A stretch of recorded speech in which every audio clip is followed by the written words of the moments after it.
Hey guys, Tonic here. Yesterday the test server went live with a ton of new things coming to Fallout 76 this winter.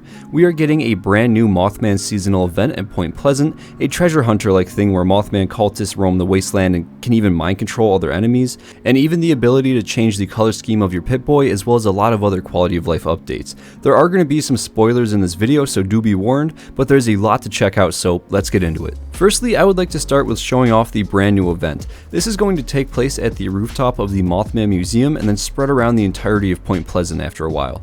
The goal of this event is to help a friendly group of Mothman cultists perform a ritual to summon the wise Mothman. Now with this event, I was pretty surprised to see that we have some new friendly Mothman cultists in the game now. They're actually an offshoot of the normal Mothman cultists that we see in game that are always hostile towards us, and you can actually talk with their leader and he'll explain the difference between the two groups. The red-eyed pretenders are wild animals, seeking nothing but the same violence that their dim followers crave. The dim ones believe the red-eyed animals are harbingers of the holy Mothman, some kind of otherworldly god, a false idol. They fear their mortality. They fear their insignificance. We embrace it as the wise one has shown us. Now there is a lot more cultist lore that you can dive into if you'd like, but I don't want to spoil it all. So moving on, we are going to be tasked with a lot of things similar to how Meat Week and Fajnat work. We have to destroy vines, destroy totems, kill prophets, and collect Radstag blood.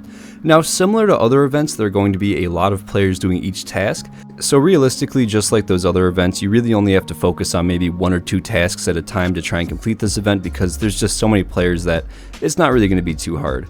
I like to collect the Radstag blood personally. It's pretty easy and fairly quick, but this is only the first part of the event.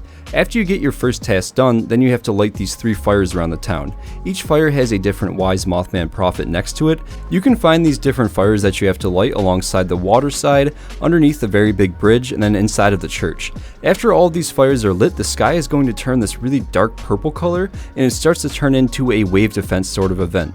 You are going to have to defend all of these different fires, and they are again pretty spread out across the town, so if you have a very small group, it will be a little bit challenging to try and hop between each one to defend it, but if you are on a public server, chances are you're going to have 10 plus people at this event, and it really won't be too bad to equally spread out your forces. Now as far as things attacking go, I saw things like some death claws, I also did see some of the red-eyed Mothmen, and a ton of Mothman cultists, and the cultists are a little bit more tanky than normal. I definitely did notice that I had to put in a few extra rounds to take them down, but at the end of the day, it really wasn't all too hard, but it was still a ton of fun. After a while, if you are able to successfully defend all of these different fires, you all gather back on top of the Mothman Museum. You have to do 30 emotes, and then the wise Mothman is going to spawn in, and then the event is going to complete. All in all, it was an absolutely awesome event, and I really did like to do it, and I'm pretty stoked to do it on live servers. However, with that being said, I would highly recommend you to go into this with a jetpack or the marsupial mutation, mainly because the streets here are just so cluttered and it's kind of hard to maneuver, honestly. So if you are able to jump on top of the rooftops and run around that way, I would highly recommend doing that just because it makes the event go so much smoother. So now with the main event covered, let's talk about another part of this seasonal event. You're going to have these cultist high priests wandering around the map and actually taking control of other enemy NPCs and making them fight for them. Their spawn pattern is very similar to the treasure hunter event, and they even kind of act the same in that way, but they don't drop any sort of pale or gift or any serious loot that has its own loot pool. They are only going to drop legendary items, and they actually can be a 1-star through a 3-star, but again, they aren't going to drop any pales, so there really isn't much of a reason to go out of your way to try and farm these guys. That being said, it is kind of nice to have them around the map so you can go and get some extra legendary items. They will also play a noise similar to how the treasure hunters have that distinct treasure hunter noise. I'll boost the volume right now.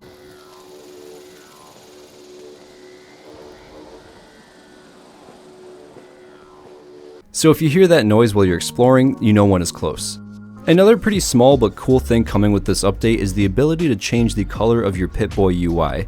This is going to come in the form of these little sliders on your options screen. You can really change the color to anything that you want. The possibilities are pretty much endless with this, and I do think it's a really nice touch, so if you really want to have that New Vegas kind of Pip-Boy style, you can go and get that. Another really cool quality of life update coming that is personally my favorite is going to be the local looting. So as you can see right here, I just took out all of these scorched, and now I have the option for nearby corpses while I'm looting one of them. If I open that, I have everything right here that is nearby me that I killed, and you can also switch through each individual body while just looking at one of them. This is a very cool touch, and it's really going to come in handy with those bigger events. And while we're on the topic of looting, another really cool nice touch that they're adding with looting are these highlighted corpses. So as you can see here, the corpse is highlighted, and then when I take the items, it is unhighlighted. This is going to also be very nice for those big events where you have body parts kind of everywhere hiding under things. So this is going to be super cool to have on live servers. Also, if you think that the highlighted corpses are a bit too much and it might take away from your immersion having all these highlighted body parts glowing everywhere, you can turn it off in your settings. Another really quick quality of life thing is going to be the key ring. This is going to take all of the keys in your game and combine them into one key ring. You can then click on that and have all of your keys stacked together. This way you can go through your inventory much faster. And for the last really big quality of life improvement coming with this update, it is going to be Team XP sharing. Now as you can see, I am not killing any of these radstag, however my teammate is, but I am still collecting XP as if I was killing them. So this is going to be where as long as you're on a team, you can collect any XP from nearby enemies that your teammates kill. You do have to be in a pretty close radius, or not really close, but within eyesight distance I would say. So as long as you can see the enemy that your teammate is fighting, you're going to be collecting XP from that kill. This is going to be absolutely huge for things like these Scorched Beast Queen fights and also fights like Earl, where some teammates are just fighting the little Wendigos and some are fighting Earl, and with the Scorched Beast all the little enemies going around, you can actually get XP off of all of your teammates' kills now.